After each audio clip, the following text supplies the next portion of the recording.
Ang buhay po natin bilang mga mananampalataya ay iba-iba. At maging hanggang ngayon, hindi ko alam kung gaano ka nakatagal na dumadalo sa church, gaano katagal ka ng isang mananampalataya. Pero lahat tayo po ay iba-iba ang naging buhay at hanggang ngayon, iba-iba ang nagiging buhay. Amen? Pero alam niyo po ba, may sinabi ang Bible sa atin na ang lahat ng bagay daw ay nagkakalakip-lakip para sa ikabubuti natin. Amen? Kaya lahat ng buhay, klase ng buhay, meron ka ngayon is for your own good. Gusto ko sabihin. Ano sabihin mo, Pastor, wala nga akong pera for my own good pa. Oo. Kasi kahit ikaw may sakit, wala kang gaanong pera ngayon, makikita mo sa buhay natin bilang isang believer ng Panginoon, may plano ang Panginoon sa iyo. At alam niya kung ano ang makabubuti para sa iyo at sa akin. Amen? So, biggest response natin bilang mga anak ng Diyos ay matuto lagi na magpasalamat. Amen. Matuto lagi na tumingala at sabihin, Panginoon, let your will be done sa buhay ko po. At alam natin na ang plano ng Panginoon ay mabuti, puno ng pag-asa. At ang maganda sa Panginoon, pag lumapit ka, hindi ka niya bibiguin. Amen? Titigan mo yung katabi mo. Ayan, minsan binibigo ka niya. Pero si Lord, hindi ka niya bibiguin. Amen? Palakpakan po natin ang Panginoon. Ang pag-usapan po natin ngayon ay hindi masyadong sikat sa panahon ngayon. Kasi sabi ng Bible, ang panahon ngayon ay evil. For the days are evil. Ang panahon natin ngayon ay hindi pabuti ng pabuti, kundi pasama ng pasama. So people want to know Christ lamang dito sa isip. Kaya tanungin mo yung kumpare mong kasama mo dati sa inuman, ikaw ba'y kumikilala sa Diyos? Siyempre naman. Kasi sa isip lang naman yon. But ang issue ngayon sa atin ay yung personal relationship natin sa Panginoon. Amen? Kaya po, ang isang mananampalataya, kapag hindi niya inalagaan ang relasyon niya sa Panginoon, hindi niya iningatan, hindi niya pinahalagaan, hindi niya minahal, parang nasasayang ang mga sandali sa buhay natin. Para kung gaano mo kamahal ang iyong asawa, dahil mahal mo siya, iniingatan mo ang relasyon mo sa kanya. Amen? Sino po dito may asawa? O iniingatan mo ba ang relasyon mo sa iyong asawa?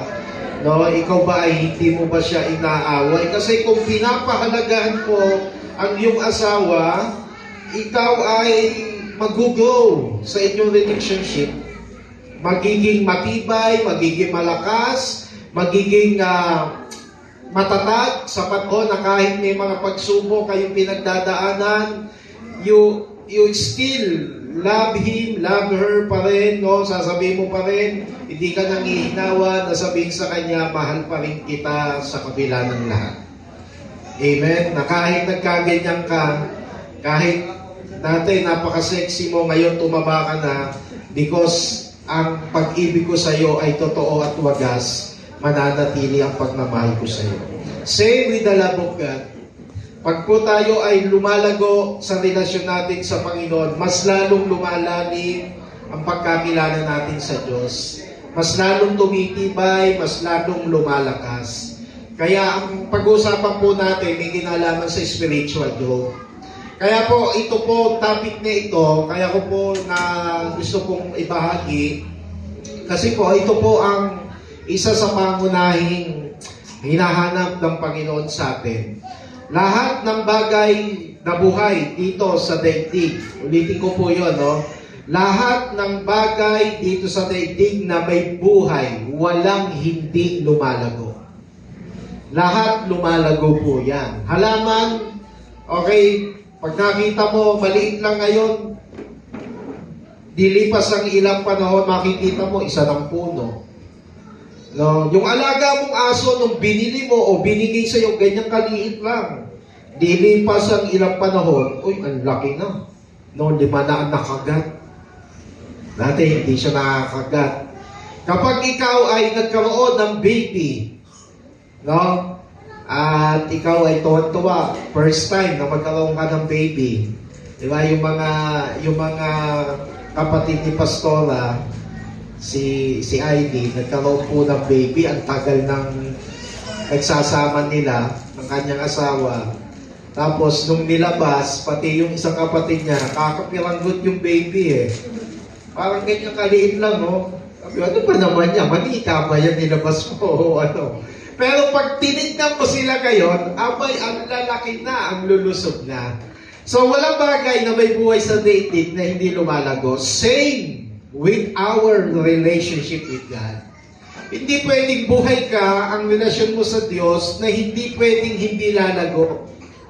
Iyan ang intensyon ng Diyos sa buhay po natin. Na once tayo po ay nakakilala sa Panginoon, tayo ay lumago spiritually sa pagkakilala ng Panginoon po sa atin.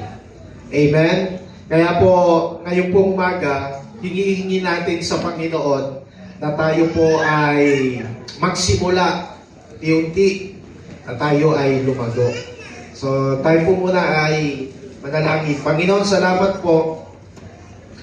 Turuan niyo po kami na kayo ang magpatatag sa amin sa oras na ito. Tulungan niyo po kami maintindihan po namin bakit ninyo gustong kami ay lumago spiritually sa relasyon namin sa iyo, sa relasyon namin sa ibang mga tao.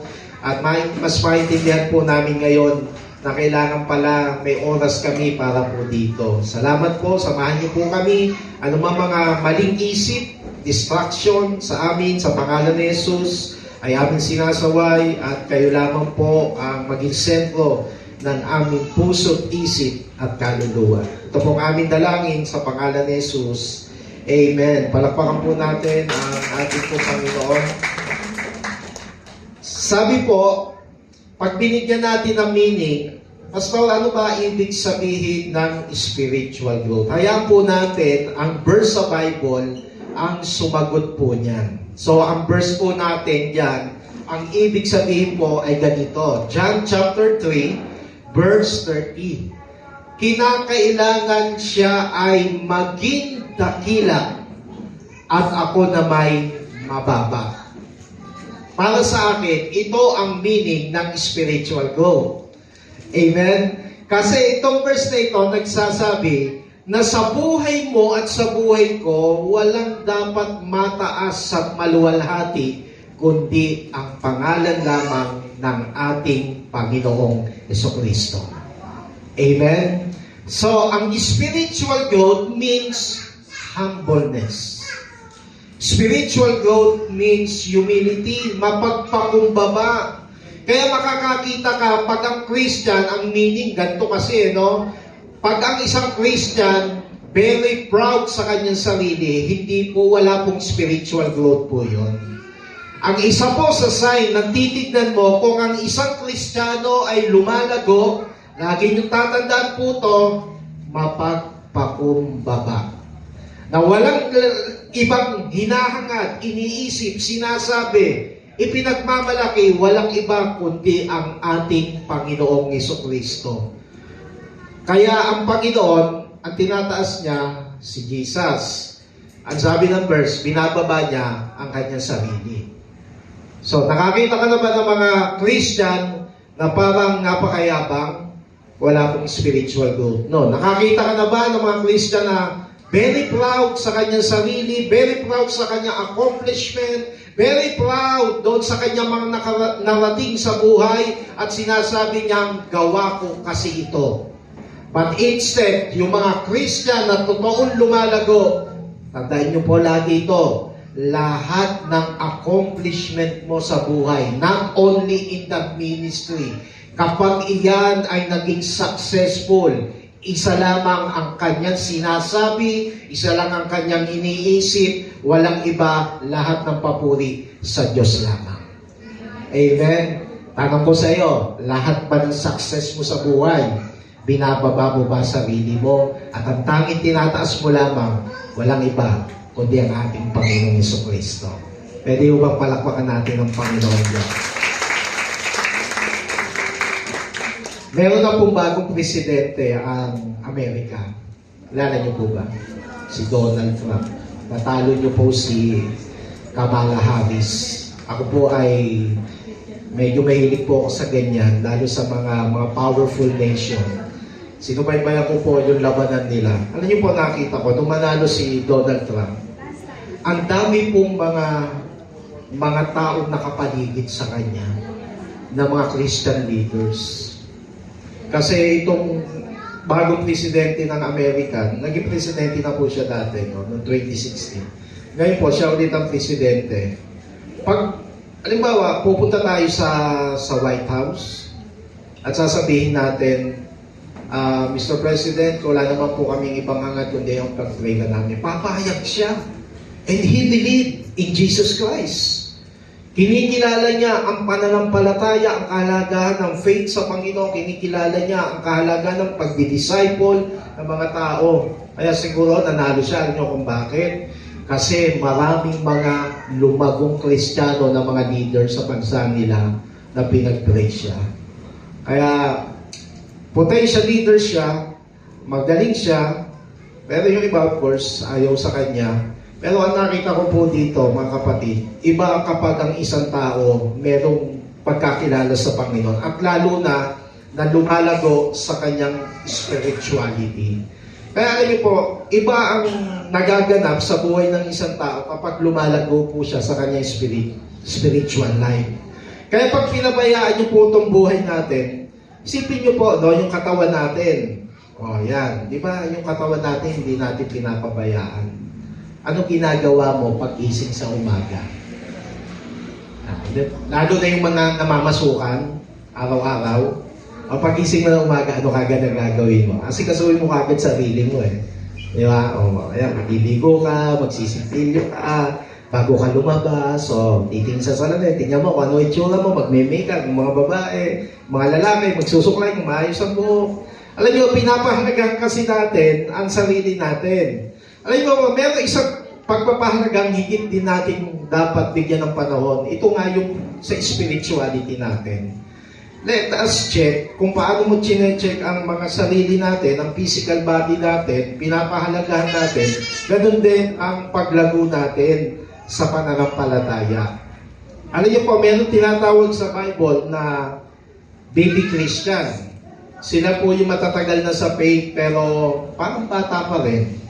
Pero infant sa NIV, sabi po, no? Yung mga bata na natiling bata sa isip, sa attitude, parang hindi siya lumago.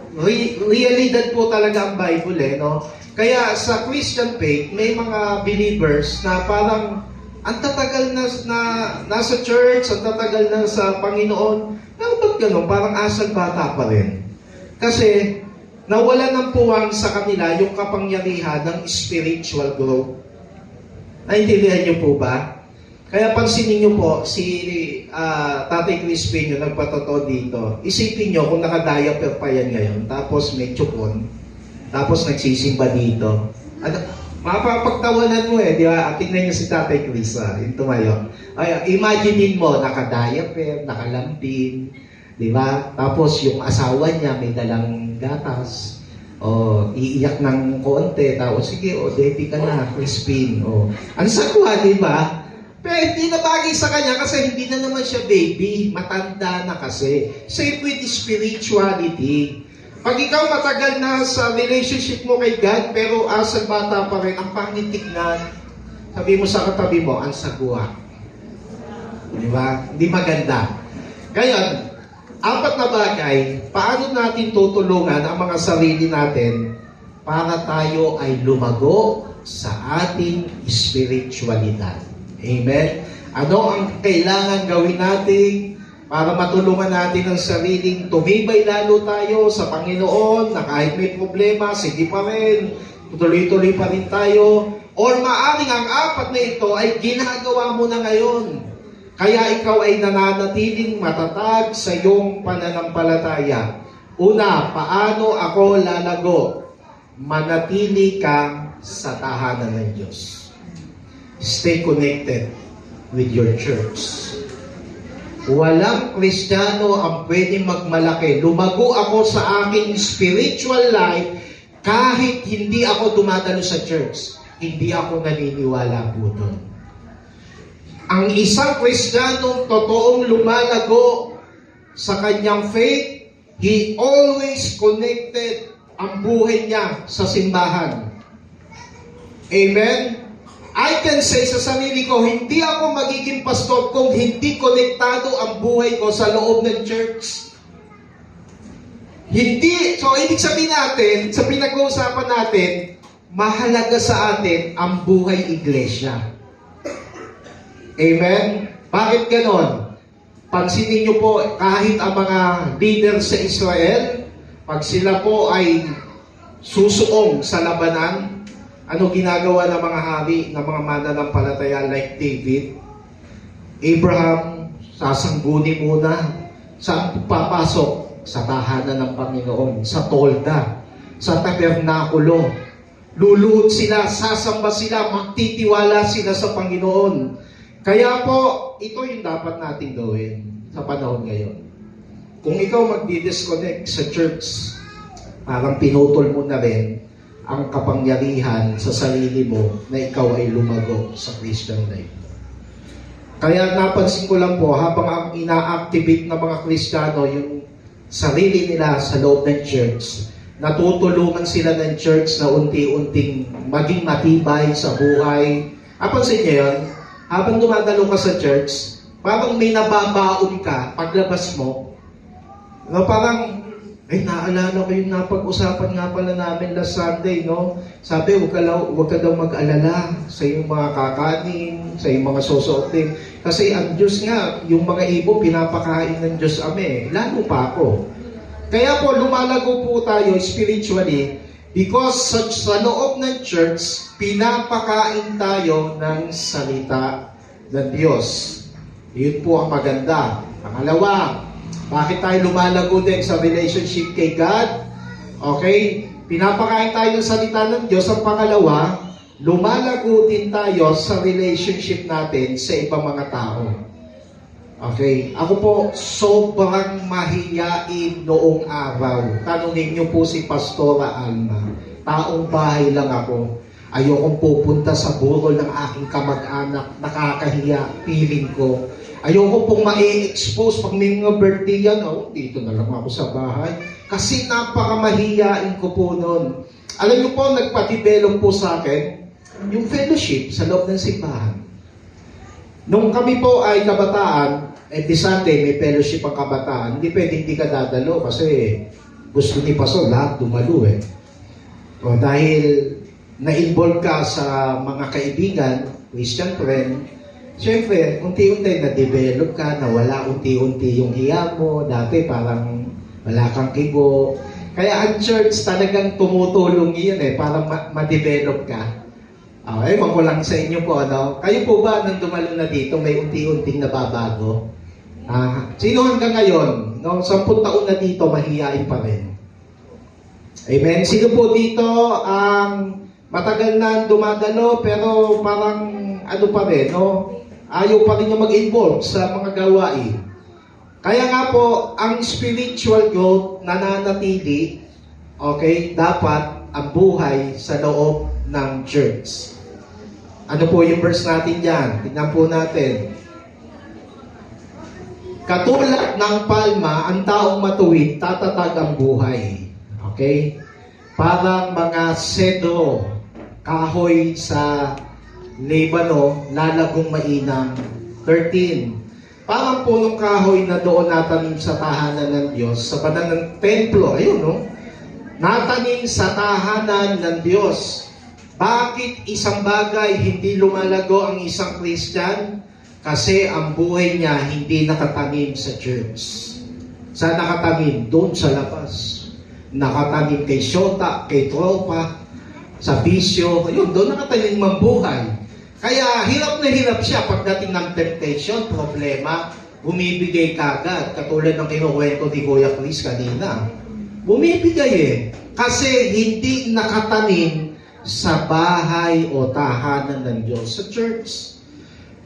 Pag mayroon lumalapit na kasalanan, naaalala mo yung nagiging buhay mo sa loob ng iglesia.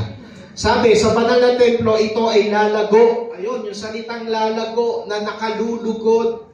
Isang bagay, pag ikaw ay lumalago sa iyong spirituality, sa spiritualidad, alam mo kapatid, marami ang natutuwa sa iyo. Marami ang nabibless. Dati nung ganyan lang siya, pero ngayon naglilingkod na sa Panginoon. Maraming mga bagay ang mga tao ang nagbibigay sa puso nila ng kagalakan. Kaya pansinin niyo po, malungkot ang pastor kapag ang mga members hindi lumalago sa spirituality. Kaya pag ako nakakabalita, ako po, ano ba yan? Medyo nalulungkot po ako. Pero pag ako nakakakita, grabe, no?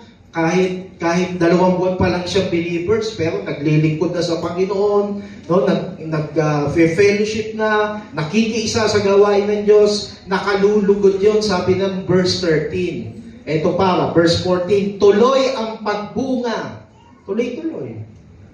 Pag malago ka ngayon sa spiritual life, huwag ka titigil. Tuloy-tuloy po yan. Hanggang dumating ang panahon, maging pastor ka na rin. Maging bishop ka. Maging apostol ka. Okay. Sabi po diyan, lundi at matatag, ang dahon nito ay laging sariwa. Picture na. Meron ditong picture. Ito po ang pinakamatandang puno ng cedar sa Lebanon. Ang edad po niya, 2,000 taon. Kaya yung pinupuntahan ng mga turista. Okay? Matanda pa sa panahon ng ating Panginoong Hesus, nandun na siya. At dito sa Pilipinas, alam ko, merong puno dito, 180 years old. Wala pang 200 pa. Pero ito, imagine niyo po, 2,000 years old. Pero ang punong yan, ano napansin nyo? Green na green pa rin yung ano. Yun yung sinasabi po ng verse, na kahit matanda na, sariwa pa rin, nagbubunga pa rin. Ganyan ang buhay ng mga lumalagong Kristiyano, laging sariwa. Amen? Tingnan mo nga yung katabi mo. Baka to yung pasas na ang itsura niya, no? Ito grabe, 2,000 years old.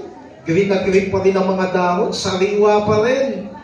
Amen? Same with our relationship with God. Habang tumatagal, pasaliwa ng pasaliwa ang pag-ibig, pagmamahal mo sa Diyos.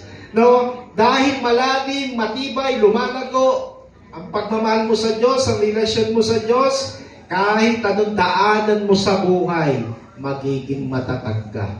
For sure, ang punong yan, dumaan yan sa maraming panahon, sa maraming pagsubok, sa maraming bagyo sa lugar na yan, pero nanatili siyang matatag. Dahil siya ay lumalago. Amen? Ganun din tayo. Huwag kang lumago, ay, mga rupok ka.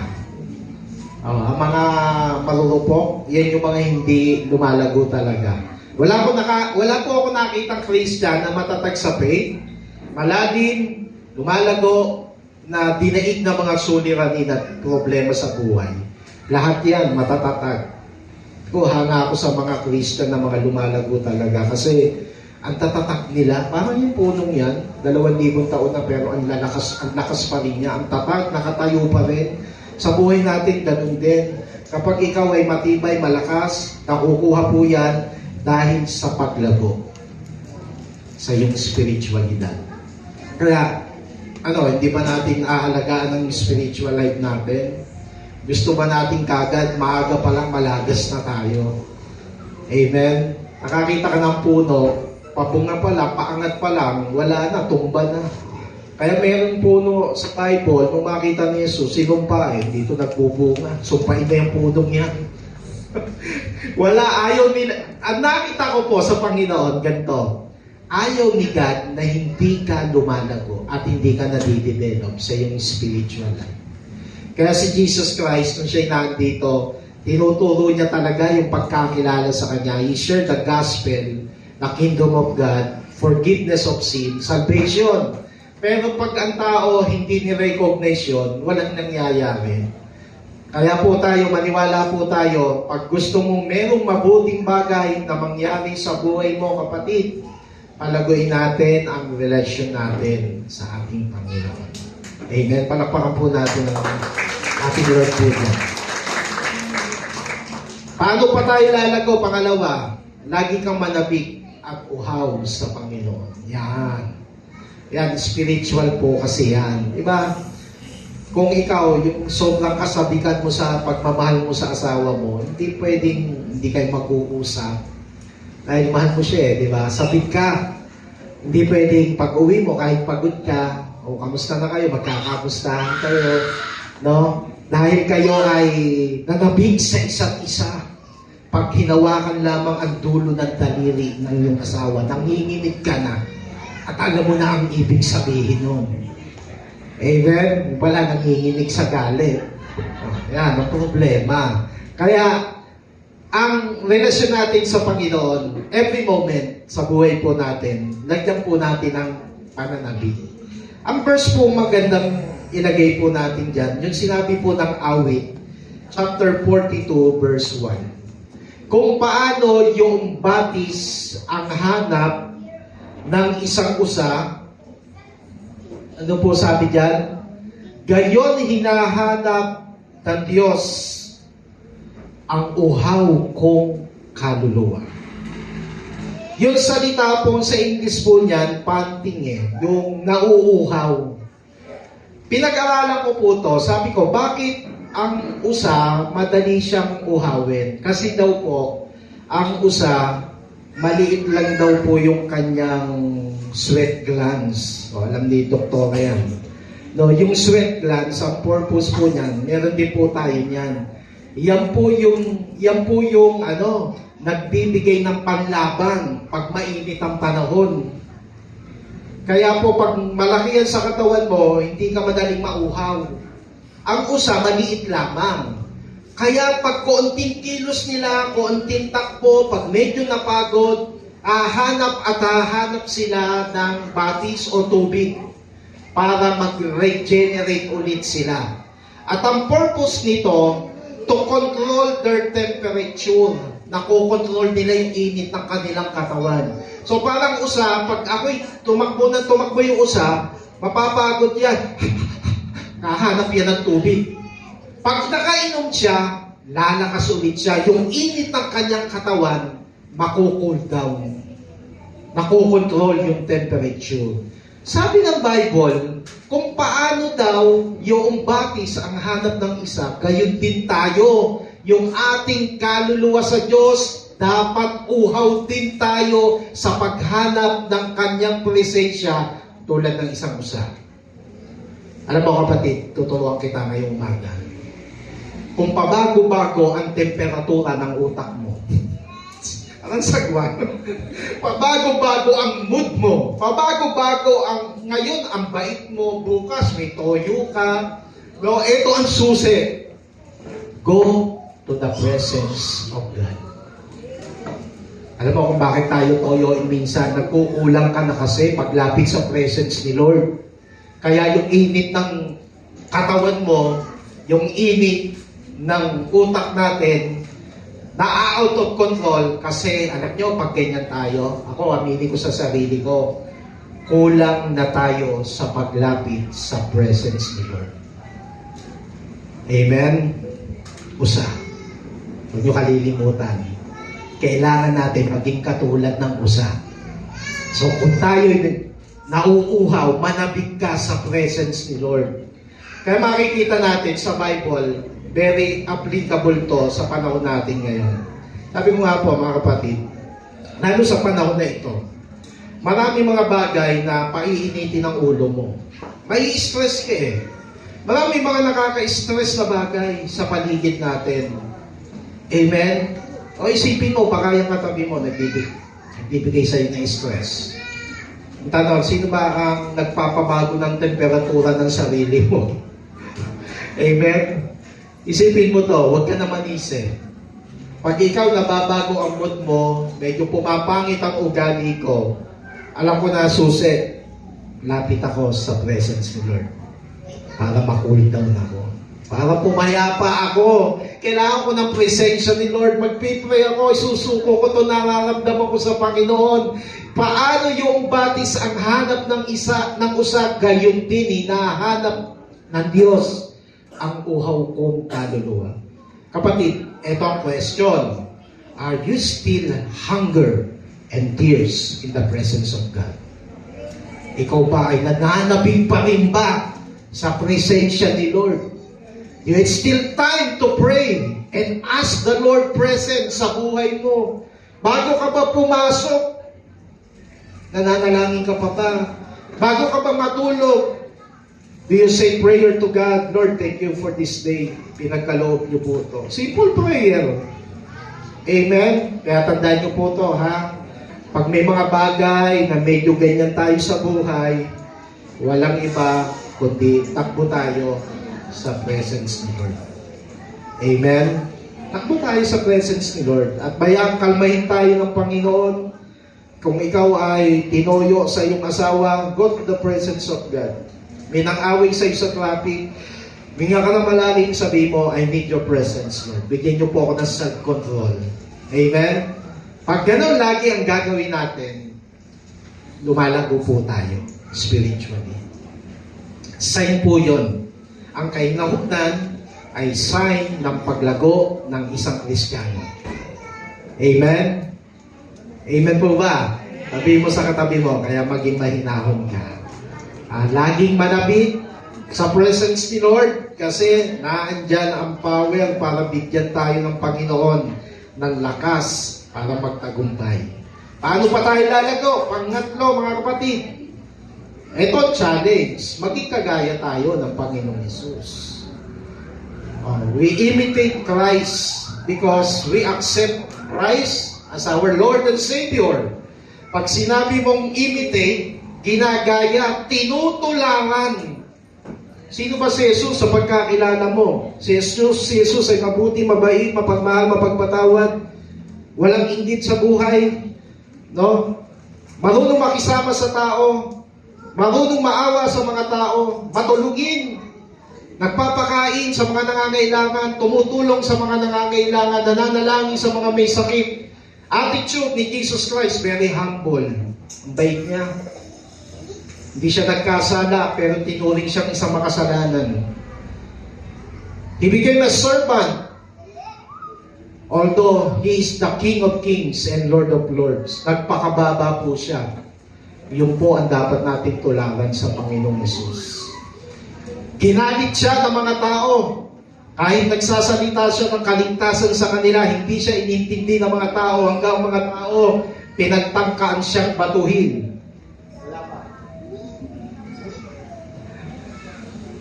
At ang ginawa ni Jesus, hindi siya gumanti.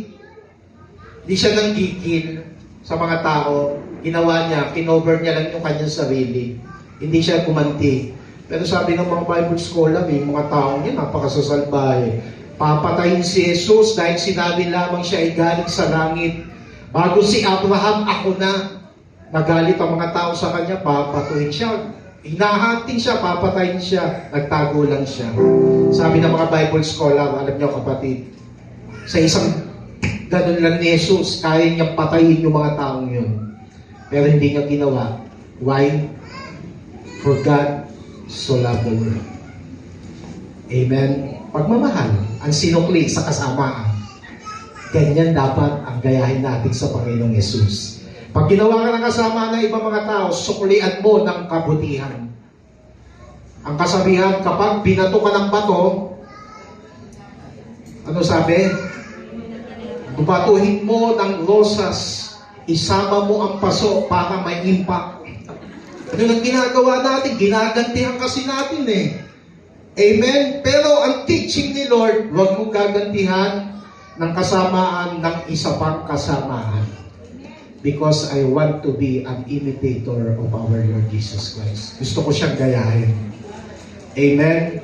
Si Jesus pa, nakakita kayo ng pangit na ugali. Tanong, nakabasa kayo? May nabasa kayo, si Jesus ay chismoso. Wala kayo nakita. Because He is the representation of God. Kaya sabi ni Apostol Pablo, tularan ninyo ako. Si Pablo, ginawa yon, gaya ng pagtulad ko kay Kristo. Ito tanong, anong bagay sa buhay mo ngayon sa relationship mo kay God na tingin mo, hindi mo na i-imitate si God? Meron bang bagay sa sarili natin, dapat pala ganito ako eh. Kasi si Lord mapagpatawad, pero ako parang ang hirap magpatawad. Amen? So, yung spiritual growth, magkakaroon ng barriers. Hahalangan ka ni Satanas para ang spiritual life mo hindi talaga lumago. Isang point at isang sign na hindi lumalago ang isang Kristiyano. Alam niyo kung ano? Hindi marunong magpatawad. Hindi malabong Kristiyano yan. Amen? Matataas ang pride, di ba? Ayaw magpatawad. Walang spiritual growth po yan. Walang paglalim yan. Kasi hindi niya kaya. Sabi ni Pablo, imitate me as I imitate Jesus Christ. Gayahin natin ang Panginoon. Siya ay nagpatawad kahit hindi tayo karapat-dapat. Amen? Sabi po ng Panghuli natin, mga kapatid, ano pa gagawin natin para tayo lumago? Please, meron kang kaloob, lahat tayo, binigyan yan. Gamitin mo yan para sa Diyos. Kung gusto mo lumago ka sa spiritual life, lahat ng skills and ability, meron ka dapat pinapagamit mo sa Panginoon. Ano nangyayari ngayon? Yung mga, alam niyo po ba yung mga sikat na sikat sa Hollywood na mga singer, ang kanilang mga talent ay na-develop sa loob ng church. Katy Perry, Elvis Presley, ang dami. Sabi ko nga, sayang no, kung sila ay naging kagamit-gamit talaga sa Panginoon for God's glory, grabe na siguro yung paglago ng kanilang spiritual life. Alam niyo po, bawat isa sa atin, hindi ka lang taga-upo sa lugar na ito. May kaloob na binigay ang Diyos sa'yo. At ang kaloob na yan, ang gusto niya sa'yo ay gamitin mo para sa kanyang kaluwalhatian. 1 Peter, ito po verse natin, para po dyan. 1 Peter chapter 4, verse 10, bilang mabubuting katiwala ng iba't ibang kaloob ng Diyos, gamitin ninyo sa kapakinabangan ng lahat ang katangiang tinanggap ng bawat isa. Alam mo kapatid, ano bang gift na meron ka, maaaring hindi ka tumatayo dito, maaaring ikaw ay hindi kasama sa ibang mga ministerial group natin o ministry, hindi ka bilong sa usher, hindi ka pwede magpaawit, pero alam nyo, ang napakadaming mga skills and talent na binigay ang Diyos sa atin. Ito ang tawag po dito, gift, mga kaloob. Maaaring nga iba po sa atin, ang calling sa kanya ng Panginoon, hindi man siya magpastor, pero matulungin po siya. Tumutulong siya sa pastor, tumutulong siya sa mga kapatiran. Pag nakita niya may problema ang kapatiran, naandun siya. Hindi man siya makapagbigay financially dahil ang kaloob niya is a gift of prayer. Pupuntahan niya ang kapatid, ipapanalangin niya lang. Pag nakakita tayo ng mga kapatiran na may sakit, meron kang kaloob ng pagpapagaling, puntahan mo dahil ikaw ang gagamitin ng Panginoon para sa mga taong ito. Ang tanong, ito, ano ba kaloob mo na nakikita mo na binigay ng Diyos sa iyo? Pangalawang tanong, saan mo ginagamit yan? Ang sabi po ng Panghuli natin, gamitin mo lahat ng kaloob o kakayanan meron ka para sa Kanya. Ang kaloob na yan ay hindi para sa sanlibutan. Ang kaloob na yan, binigay ng Diyos sa iyo para magbigay ng kaluwalhatian sa Kanyang banal na pangalan. Ngayong umaga, ang last question po natin, gusto mo pa rin bang lumago sa iyong spiritual life? Hinahanapan tayo ng Panginoon ng bunga. At minsan, pag ang Diyos hindi nakikita yung bunga sa buhay natin, nalulungkot po siya. Marahil. Dahil ang gusto ng Panginoon, magbunga talaga tayo. Kaya sa umagang ito, sa ating pananalangin, mga kapatid, humingi tayo ng paglago. Ang Diyos kasi nagpapalago eh. Hindi mo naman kaya yan eh. Biyaya ng Diyos kasi sa atin yan. Ang gagawin mo lamang is, ilapit mo yung sarili mo. Lord, gusto ko pong lumago sa aking spiritual life. Next Sunday, dudugsungan po natin yan. Yung mga susi sa paglago. Kaya po, sa umaga pong ito sa ating pananalangin, kung meron man po tayo na mga bagay na dapat idulog ngayon sa Panginoon. Kung ikaw ay pakiramdam mo that you are not faithful to God sa ministry, hindi ka pa connected sa church, do it. Manalangin tayo ngayon pong umaga. Kung tingin mo, nanlalamig ka ngayon, parang ang layo mo na ang puso mo sa Panginoon, nawala na yung pananabig mo, nawala na yung pagkauha mo sa Panginoon, i-restore mo yon, hingin mo ito sa ating Panginoon. At kung meron mang naging sira, parte sa buhay natin, na may nasabi sa atin ng ibang tao dahil may naipakita tayong isang ginawa o isang attitude na hindi nila nagustuhan. At nasabi nila, ganyan ba ang mga Christian? Napulaan tuloy tayo. Ibalik natin yung pagiging kawangis ng ating Panginoong Jesucristo. I-restore natin yung mga testimony natin na nasira. Amen? Kung tayo nasira sa ating kamag-anak, sa ating kaibigan, sa ating asawa, pa-restore natin. Panumbalikin natin po yung mga dating pagmamahal, yung dating pagiging close ninyo sa isa't isa. At dahil gagawin mo to because gusto mong lumago sa pagkakilala sa ating pong Panginoong Jesucristo. At higit sa lahat, kung wala kang pakiramdam mo, wala kang kaloob, kakamali ka. Bawat isa sa atin na nakaupo dito, mayroong kakayanang binigay ang Diyos. Ang kailangan mo lang, alamin mo kung ano ito na binigay ng Diyos. Kung ano yung kakayanan na meron ka. Higit sa lahat, gusto mo lumago, ipagamit mo sa Panginoon ang iyong kakayanan. Pwede mo ba ngayong umaga tayo po lahat ay tumayo? Kinakailangan si Jesus ang mataas at tayo naman po ay mababa. Ito po ang spiritual growth. Salamat po sa iyo, Panginoon.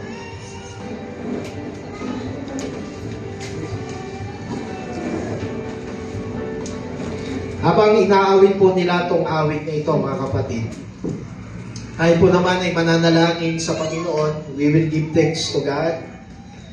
Salamat dahil ikaw ay nananatiling connected sa gawain po ng Panginoon. Pero alam nyo, kahit tayo matatagal na sa church, pero kung hindi tayo lumalago, parang nasasayang po yung mga panahon. Kaya po, hindi natin ang paglago natin sa ating Panginoon sa umagang ito.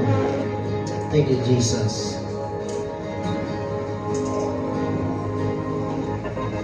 Amen.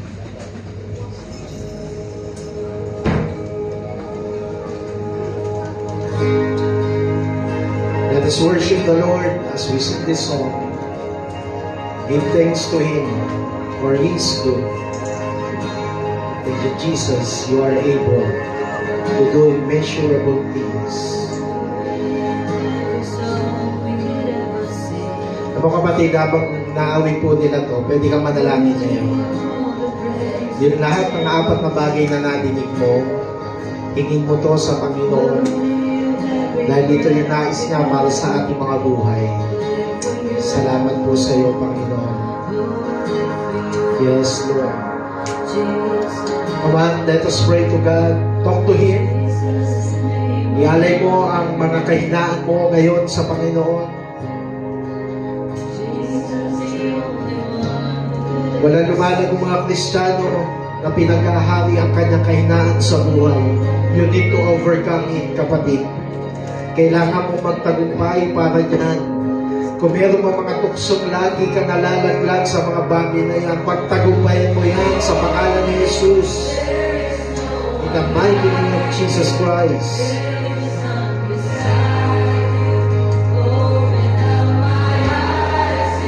Yes, Lord Jesus.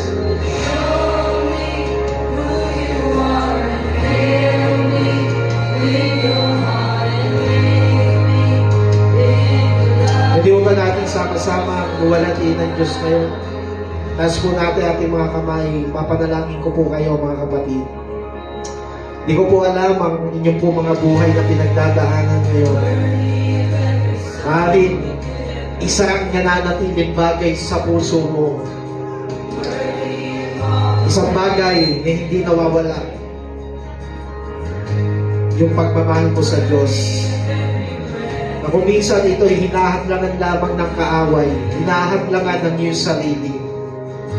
Kaya natin sa umagang ito, na ang pagmamahal na ito ay lumago, maging matatag, maging matibay. Asahan mo ang Panginoon sa iyong buhay. Aalalayan ka niya. Bibigyan ka niya ng tagumpay sa pangalan ni Jesus. We pray every single weaknesses sa aming mga buhay, Panginoon. Yung mga out of control things sa aming mga personality, sa pangalan ni Jesus. Aming po sinasaway ito, Jesus name. Bigay niyo po, Panginoon, ang tagumpay. For you are able to do immeasurable things, Lord, sa aming mga buhay. You are able, God. You are worthy, God. Yes.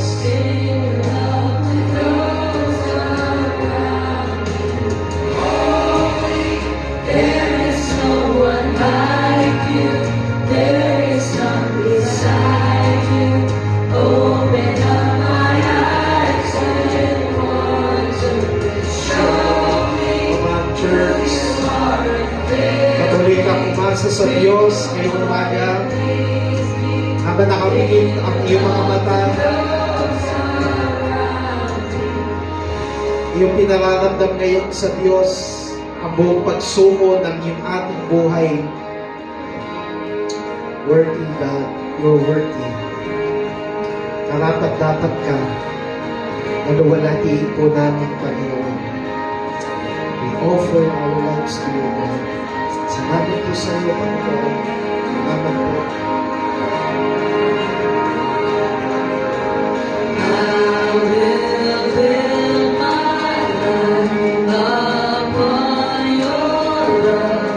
This is our foundation, and I will put my trust in you alone. And I will not be shaken. I will build my life upon your sa aming puso sa iyong presensya. We want to seek you with all our hearts, with all our minds, with all our soul. O hanapin ka namin na may pananabing katulad ng isang isa, Panginoon. We want your presence, Lord, sa bawat buhay namin, sa bawat pamilya, sa ating church, Lord, sa lugar na ito, sa aming mga naisin at pangarap sa buhay. We want your presence in the mighty name of Jesus Christ. Yes. Paglanan, yung Panginoon, yung kanakilan sa aming mga buhay. Your word, God. Yes, Lord. There is no one like you. There is none beside you. Open up my eyes in wonder. Show me who you are and fill me with your heart and lead me in the love that grows around you. I will build my life upon your love. This is our firm foundation. I will put my trust in you alone, and I will not be shaken. Taas po natin ating mga kamay, mga kapatid. Let's pray to God. Panginoon, sa umaga pong ito, sa pagtaas ng aming mga kamay, kami po ay nagsusuko ng mga kasalanan sa iyo, humingan sa iyong natawad. Ginigib up na po namin sa kapangyarihan ng iyong presensya lahat ng aming mga kahinaan, sa aming mga sarili, sa aming kilos, sa aming pananalita, sa isip, sa pangalan ni Jesus. Pagtan niyo po ito, Panginoon, ng kabanalan. Pagtan niyo po ito ng kabutihan, Panginoon. Alam mo kapatid, kung meron kang struggle ngayon sa kasalanan, pwede ba itaas mong kamay mo? We will surrender it to God. Isa sa pinakaayon ng Diyos, nananatili tayo sa kasalanan. But the Bible says, we are no longer bound by the sin and death. Pinalaya ka na ng Panginoon dyan. Huwag ka nang paalipin dyan. Kung meron ka mga kahinaan ngayon na alam mo hindi yan ang gusto ng Panginoon, labag yan sa kanyang kalooban at kagustuhan, pwede bang isuko na natin ito sa Panginoon? Sige kapatid, taas mo ang kamay mo, papanalangin kita. Lord, ginagawad po namin ang kapangyarihan ng iyong presensya sa buhay ng mga kapatid po namin ito. Ginagawad po namin sa pangalan ni Jesus na mapapagtagumpayan nila at tagumpay na sila sa kanilang mga kahinaan, sa kanilang mga kasalanan, Panginoon. Lord, dinadalangin din po namin na mabuhay po sila na nagtitiwala sa iyo. Alam mo kapatid, kung ngayong umaga tingin mo parang hindi ka lumalago sa iyong spiritual life, meron tinatawag na parang spiritual na pagkabaog. Ngayon, hindi na mangyayari ngayon yan. Pwede ba taas mo ang kamay mo kung gusto mo lumago sa spiritual life? Alalahanin mo ang 4 na bagay mula sa salita ng Diyos ngayong umaga. Panginoon, sinasaway po namin ang spiritual na pagkabaog sa pangalan ni Jesus, kundi aming pinapahayag ngayon, pinapangyari sa pangalan ng aming Panginoong Jesucristo. We will be multiplied, we will be fruitful, magdi-develop po kami ng mas maraming tagasunod mo, Panginoon. Hindi na po kami magiging baog, kami po ay lalalim sa aming spiritual life, lalago po kami. We will read the Bible, we will pray to you, we will talk to you, Panginoon. We will serve you. Makikiisa kami sa mga gawain wala po ngayon, Panginoon. At Lord, kapag ginawa po namin ito para po sa iyo, alam po namin, hindi na po namin mabibilang ang mga kasaganaan at pagpapala sa buhay ng mga kapatiran ito. Lord, binibless po namin lahat ng members sa DMCCI Carmona ay amin nilalagay sa kabutihan mo ang kanilang mga buhay, Panginoon. Huwag niyo po silang hayaang mapahamak. Huwag niyo po hayaang masira ang aming mga buhay. Huwag niyo po hayaang masira ang aming mga pamilya. Kundi ang pagkakaisa, ang pagmamahalan, Panginoon, ang pagiging sentro ng aming Panginoong Jesucristo ay mangyari sa aming pong buhay, sa aming pamilya, sa aming iglesia. Lord, uli, ikaw ang mataas at ibaba na po namin ang aming mga sarili. Lahat ng bagay na ito, Panginoon, inikilala namin sa pangalan lamang ng aming Panginoong Jesucristo. Ang lahat po ng matagumpay ngayong umaga ay sumigaw ng Amen. Amen. Hallelujah. Palakpakan po natin ng malakas ang Panginoon. God bless you all po mga kapatid. So mula po ngayon, give time to your spiritual growth. Magpalago po tayo.